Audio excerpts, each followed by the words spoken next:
Countdown to the unknown. It started with a strange notification on my phone, a simple calendar reminder that read, "Remember the 29th." I didn't recall setting it, yet there it was, persistent and unyielding.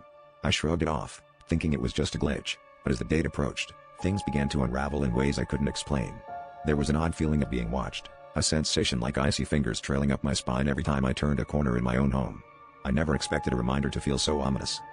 As the days dwindled, the world around me started to change. My reflection in the mirror lingered a second too long, and shadows in the corners of my vision seemed to pulse with a life of their own. I tried to tell myself it was stress, maybe lack of sleep, but deep down, I knew something was off. On the night of the 28th, I found myself unable to sleep, staring at the ceiling while an inexplicable dread pulled in my stomach. The clock ticked toward midnight, and I could feel something building, an anticipation that gnawed at the edges of my sanity. Then the 29th arrived, and with it, a storm of chaos. My phone buzzed with a new notification, a video file with no sender. Against my better judgment, I clicked it open. The footage was grainy but unmistakable.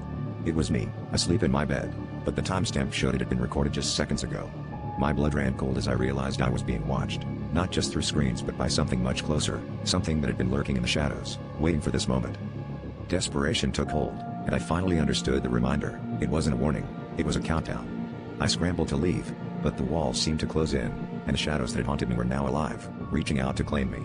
The last thing I remember before everything went dark was the feeling of icy fingers on my skin, the same sensation that had haunted me from the start, now wrapping around me with a chilling finality. The 29th was not a date to remember, it was the day I was meant to be forgotten.